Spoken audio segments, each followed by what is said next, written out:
Hi everybody, Cheryl and Lady coming to you from the Ladies Garden and Home, and today is a gorgeous October day. A couple of weeks past what our average first frost date usually is, and luckily we have not had a frost and it doesn't look like one's coming for a little while, so I thought it would be a perfect day to take you around the garden for a little tour. I hope you join us.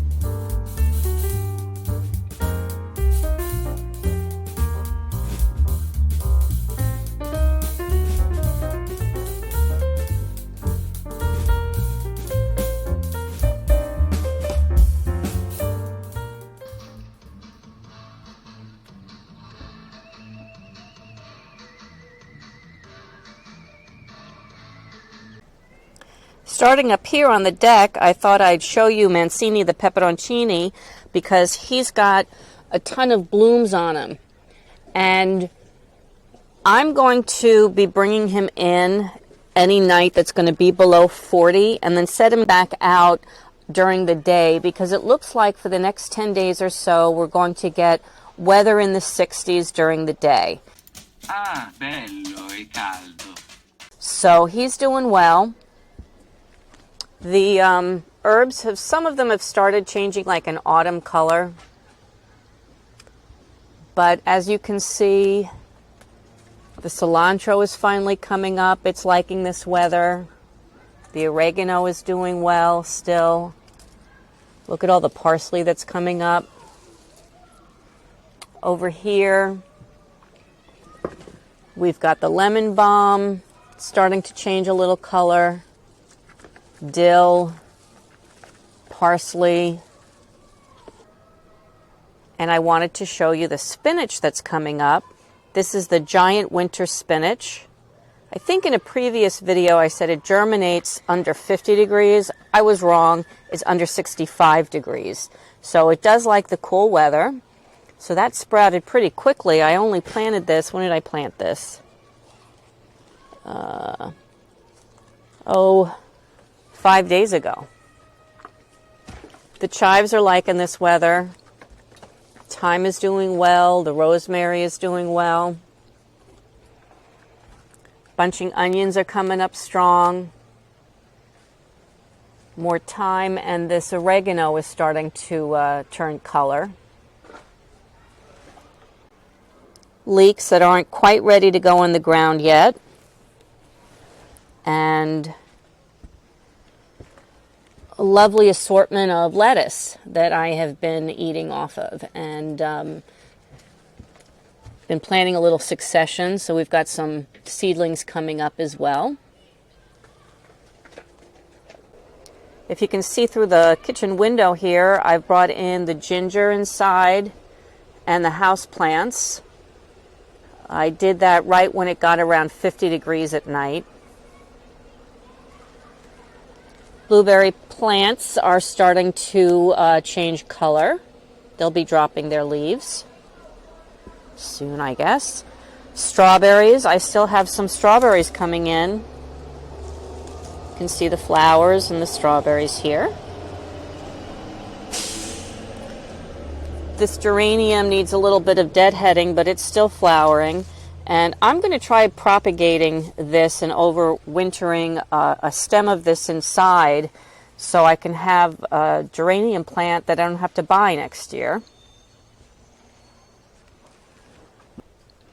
The green stalk here. I have not taken the basil out of here yet, but I did plant up some spinach and some beets the other day. It's too early for them to have sprouted.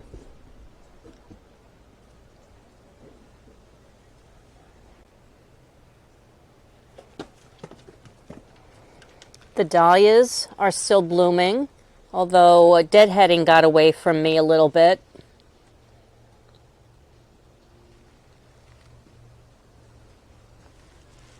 And the butterfly bush is starting to turn colors, but it's still blooming. I know the cardboard looks terrible, but it is doing its job. It's getting rid of the crabgrass and the weeds. Beans are starting to fade, but I did pick a whole bunch today. And I told you what my plans were for all of the beds in the garden for overwintering in my last video. So I'm going to link that after this video. I hope you watch that. The spearmint never really recovered from the heat of the summer. It's still putting off new growth, but I'm going to have to cut this way back. I might just wait till the spring to do that. Coming around over here, carrots are really starting to get ready, and I've been harvesting a bunch of them almost every day. The eggplants, I know I should pull them, but when they have little buds on them, I can't help myself. I got to see what's going to happen. Sad sunflower that the squirrel ate the head off of, but I did get another bloom.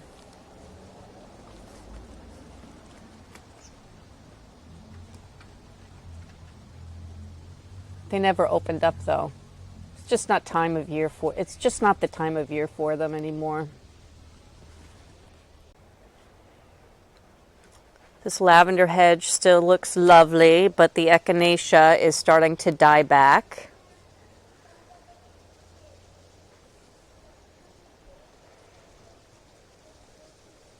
Some chard here, left over from last year. The leeks look a little trampled on, and I have a feeling I know how that happened. An animal came through here. But I'm going to try to make them stand up straight again. If not, I'm going to pull them and just eat them. Spaghetti squash is still ripening. The vine hasn't been affected too badly by the colder weather, so that's good. That means it's still going strong. The flowers still look good. They're still blooming.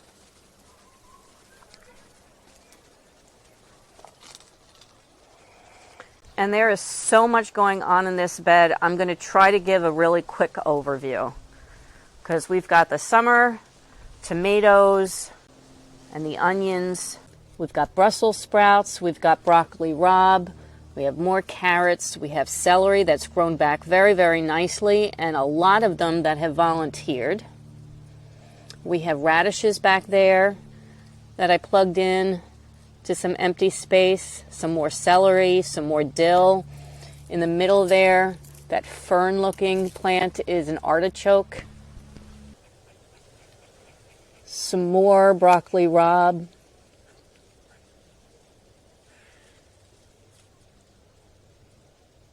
Brussels sprouts,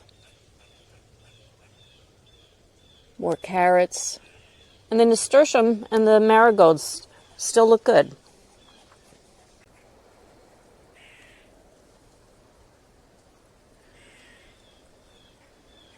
Over here in the shade garden, I'm going to be planting, hey lady, that Solomon seal, which is in the pot over there. I'm going to finally transplant it in the ground.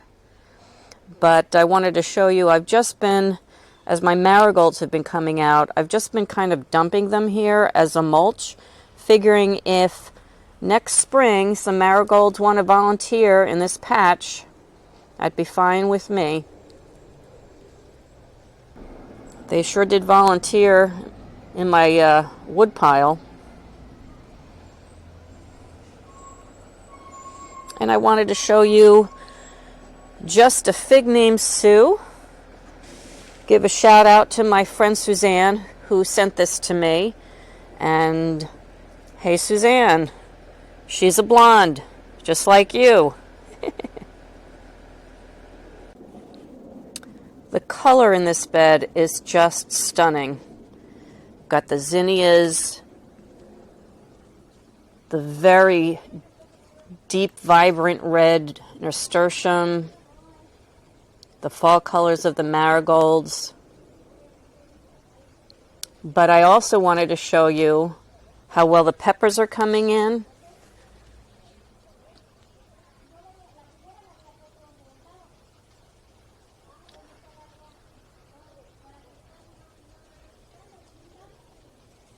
And also, this row here where I planted radishes and rutabaga, and the fern-like plants in the middle are fennel. But I wanted to show you we've got some radishes ready to harvest. So I'm going to pull these right now.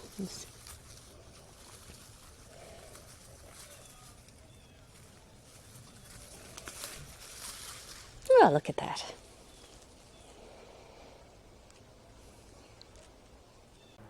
All right, so this bed from this angle, the pepper bed, I have in grow bags over here the cauliflower and the broccoli, and they are absolutely loving this weather.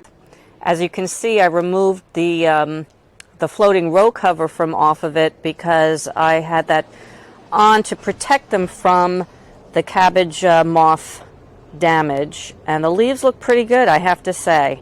We don't see those butterflies around here anymore, so I think hopefully their time is gone. And in this bed here where I have my sauce tomatoes, amongst other things, I think that most of them are really going pretty strong. The cherry tomatoes that are here, they're still flowering. I have to say that the orange and black cherry tomatoes sure are kind of cool this time of year.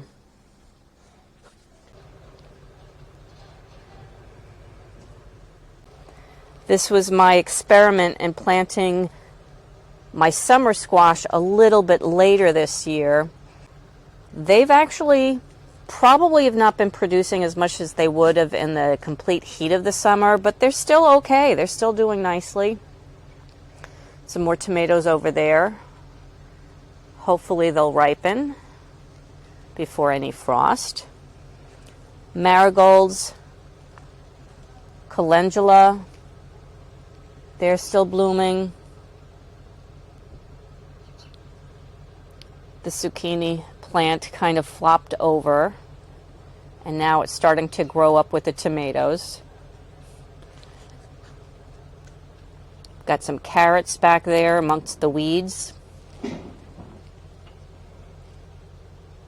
I even have some beets back there, but I don't see them, so maybe the squash kind of overtook them. I don't know. Chamomile kind of died back.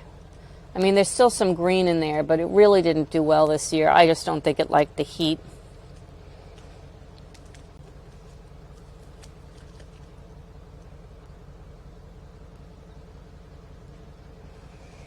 This section of tomatoes right here, I think were affected by some kind of late summer blight, but none of my other tomatoes were.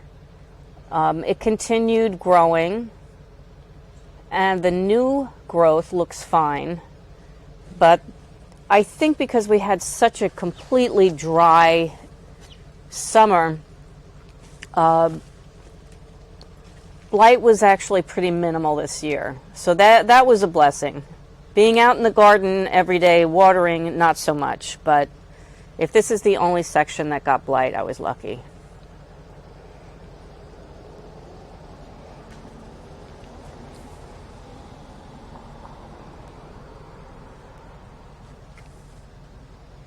The borage that I had cut back is really coming back, and look, it's got buds on it.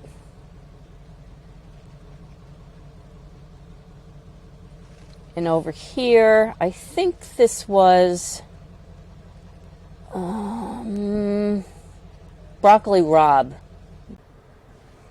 Over here in this corner, which was a mess in my last video, was where the sunflowers used to be. I did go ahead and plant some fava beans. They have not sprouted yet, but it's still kind of early. And these green grow bags over here are potatoes, and as you can see, the tomato plants that are in the grow bags behind them are kind of overtaking. But that's okay because the potato vines themselves are starting to die back, which is a good indication that as soon as I'm ready to harvest some potatoes, I'll have some. I think the summer of 22 should be considered the summer of marigolds because they just volunteered all over my garden this year, and I don't mind because they're just magnificent. I don't know if you noticed, but my landlord came around over the last couple of weeks and resided the house. So it does look nice and refreshed. But because it's white as opposed to the blue that it was before, I have already noticed that there is quite a lot more sun glare that bounces off the house. And that's something that I'm going to have to keep in mind next year, I think, when I'm planting. The gladiolas stopped blooming, and I'm going to dig up the bulbs.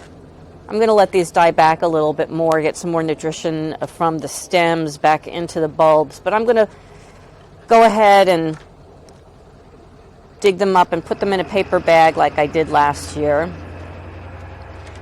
And this artichoke is looking good.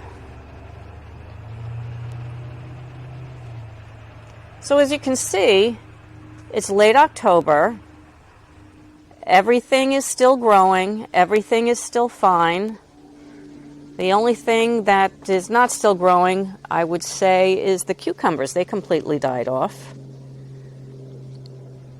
Well, that's it. That's the tour.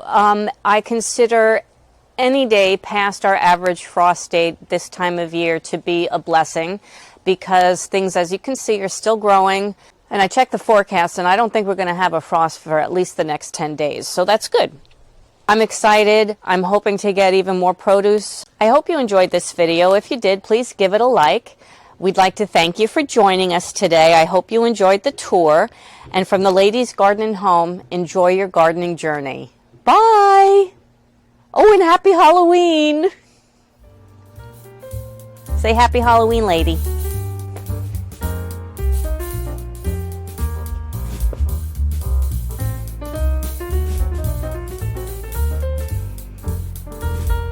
Happy Halloween, everybody!